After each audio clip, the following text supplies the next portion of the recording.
Hey guys, it's me, Houndeater. Today I've just wanted to apologize for being MIA and for not being very active on this channel. A lot of you guys reached out to me and wondered if I was still uploading. So yeah, I'm still uploading. I'm gonna try to be a little bit more active from now on. Thank you so much for watching, and I'm really glad you guys enjoy my videos. So I saw a bunch of comments from you guys and you wanted to know how I sketch, and I understand it's a very difficult thing to come up with poses and to come up with drawing ideas. So in this video I wanted to talk about how I sketch and maybe give you guys some advice. So the first important thing is using references. In my opinion, using real-life pose references is the best thing to do to come up with poses and to make sketching easier. That way you can get an accurate read on anatomy and have a good basic concept of your drawing. When using references, it's very important to divide the reference into basic shapes. That way it's easier to comprehend the anatomy and get the sketch right. For example, you can see me drawing the head first, then the torso, and then the legs, and then the arms. They have very distinct shapes, and you know, that just always helps. The other important thing in my opinion is the brush.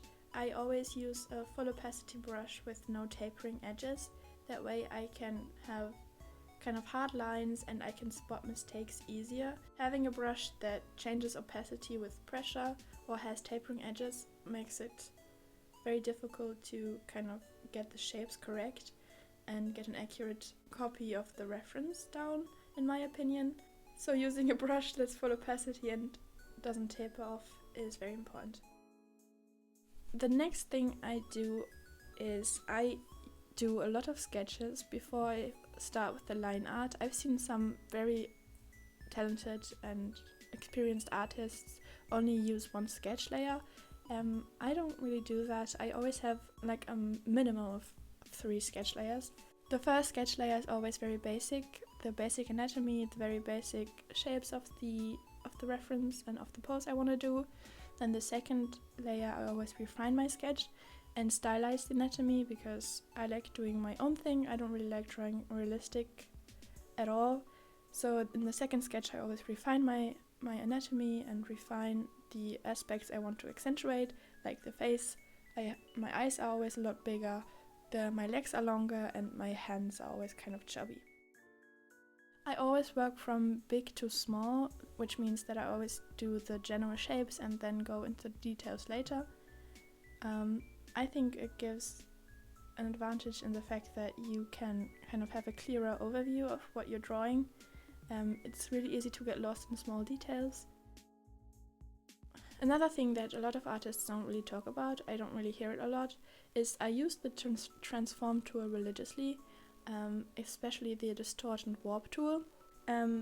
Don't be afraid to use that. It's way easier to fix anatomy and make it more accurate, and to fix your sketch when using distort and warp tools, and the transform tool instead of drawing it over and over again and getting it right. And that's already basically all the tips I have. Thanks for watching. I hope you enjoyed. As always, you can reference and trace and copy my art if you want to as practice. Just if you post it anywhere, please credit me. My Instagram has a new name. That's why a bunch of you couldn't find me. I'm now GuroKid on Instagram. I'm gonna link it in the description below as well. So if you trace, copy or reference my pictures, you can do that. You can post it. Just always credit me, please. That's very nice of you. And yeah, I hope you guys can take something from this and that maybe helps you out. Thank you so much. Bye.